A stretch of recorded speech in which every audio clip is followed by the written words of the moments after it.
find you everywhere.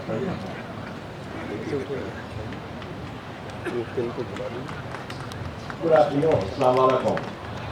Mr. Vice Chancellor, Mr. Pro Chancellor, Nawab Ishtahi, who I admire and appreciate a lot, Mr. Pro Vice Chancellor, distinguished guests, faculty, staff, students, friends, ladies and gentlemen. And thank you for that kind introduction. And thank you for your warm welcome. I'm grateful for your hospitality. This is a wonderful day for me and for my wife Debbie and for my family who are here today. I want to say how honored we are to be part of the Aligarh family tree.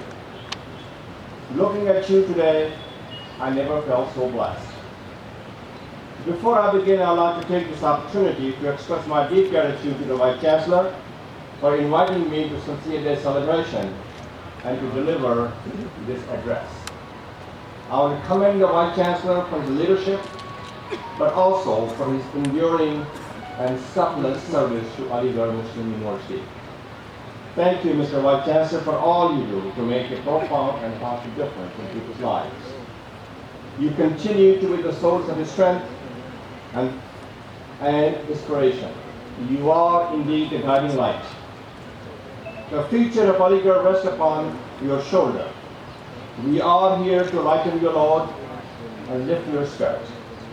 We look forward to being a partner with you as you undertake to help build a stronger and prosperous Aligarh Muslim University.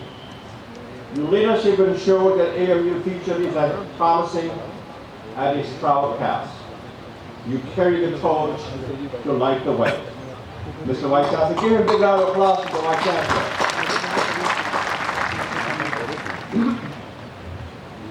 As the person who introduced me said something about why we have given so much money why our foundation made a significant investment to build Frank and Deb Islam Management Complex and Frank and Deb Islam Auditorium at the Mass Communication Department.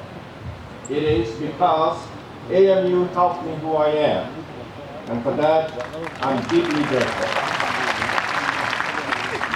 What's best in me, I owe it to Aligarh Muslim University. This is where my journey began. It shaped my story and determined my destiny. It instilled and infused in me a strong sense of values, which provided me bridge to the future. My investment at Aligarh Muslim University is my way of saying thank you, Aligarh Muslim University, and thus keeping the students both alive and well. I said this before, but I will say it again. I love Aligarh Muslim University. And I look forward to working with you, with the Vice Chancellor, in making more investment for the future developments of Aligarh Muslim University. This is just the beginning of my investment, not the end of my investment. Let me get back to my remarks. It is truly a privilege and distinct honor to be with all of you, my fellow Aligarhians, and the friends of Aligarh, and to speak on this most special day. The day is special because it commemorates the unrivaled, unparalleled accomplishment of Shakhsiyat and the legacy that he left all of us who graduated from this splendid, marvelous, beautiful institution. It is more special because of the awards that we given to those who have built upon his legacy. I want to congratulate Farhan Nizami, who is a dear friend of mine, and Farhan, congratulations to you. I myself have received many awards named after Shakhsiyat. I've also spoken to bicentennial celebration recognizing the 200th birthday of Shakhsiyat, and even organized by the Aligarh Alumni Association of Washington, D.C. And I have mentioned or quoted Shakhsiyat in many speeches that I have given over the past decade. Shakhsiyat's words and deeds are relevant at all times. They take a new meaning and significance to guide us in this trying, troubling, and troubling time and the world. That is why I have titled my remark, Remembering and Building Upon Satya's Legacy of Love, Learning. In my remark, I will highlight Satya's vision and how that vision has shaped us and compelled us to act as a fellow Aligarians. I will begin by discussing Satya's legacy of love for all mankind. Satya had a vision of peaceful coexistence in a society which is pluralistic like India, but moreover of collaborations and communal harmony in their society. What a collegial and compassionate point of view this Satya had. So why did Satya have such a vision and foresight? It was partly attributable to the way he saw the world and its inhabitants. He explained his perspective himself. In a famous speech, he said, "I regard both Hindus and Muslims as my two eyes." Later, he went even further to say, "Good, that I have only one eye." He used that phrase to indicate that even though he was a devout Muslim, he loved both Hindus and Muslims equally. I must note that Satya was not alone in this perspective and his vision for communal peace in India's society. Pandit Malavia, the founder of Banaras Hindu University, instructed us, India is not a country of Hindus and Muslims, Hindus only. It is a country of the Muslims, the Christians, and the Parsis too. The country can gain strength and develop itself only when the people of India live in mutual goodwill and harmony. Both Satya and Pandit Malavia believe religion is about caring fellow humans. They both found a common ground and a mission to embrace and celebrate the richness of the religious diversity in India. The diversity brings us together. Diversity makes us stronger. When we are stronger and together, we can help shape a better future for India and the world. While there was not a religious bond between Pandit Malavia and Satya, there was undoubtedly a spiritual one. In fact, you might have said that they were the soulmates who shared a spiritual common ground. Considering that we are living in a divisive and self-centered time and are facing a challenging and difficult fight around the globe on religious nationalism, they would counsel us to come together, to work together through education and communication rather than conflict.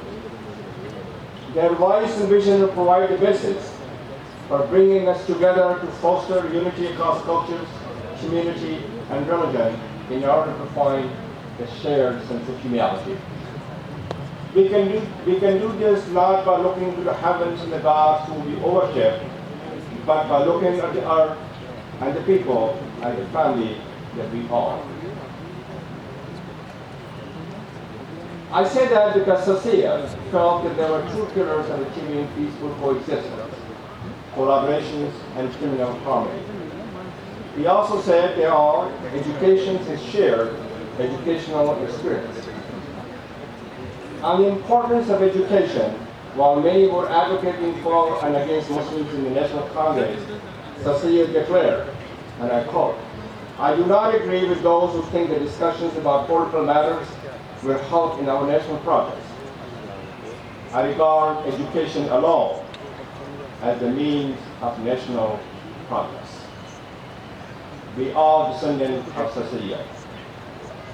Satya put his words into action by founding Mohammedan Anglo-Oriental College, which became Aligarh Muslim University. While it was focused on advancing the educational interest and the competency of the Muslim, Satya ensured that from its establishment the college was not the province of any religion. During the college infancy, Satya emphasized, and I quote him, "Yes, the main purpose of this college is to impart modern education to Muslims who are suffering because of a lack of it but this institution is for all, Hindus and Muslims alike. Both of them need education. At this point, I must stress the Associate's vision was embraced by others. Indeed, in its early year, many wealthy Hindus were major benefactors of the MAO College. That was a great investment on their part because of what AMU has become today. Associate established the Aligarh Muslim University to provide its graduates with what I call a purpose-driven education. At the founding of the Aligarh Muslim University, Associate said that this college may expand into a university whose sons and daughters shall go forth throughout the length and breadth of the land to preach the gospel of free inquiry, of large-hearted toleration, and of pure morality. That college, MAO College, did become a university, one of the greatest universities on the earth, Aligarh Muslim University. Today, Aligarh Muslim University offers more than 250 full-time courses in fields like agriculture, medicine, science, engineering, and technology, and draws students from all corners of India and from many countries around the world. Most importantly, Associate predicted that tens of thousands of AMU graduates have delivered on his promise. They have gone throughout the length and the breadth of India and around the globe to improve the lot of others. Over the years, men and women from Aligarh have made significant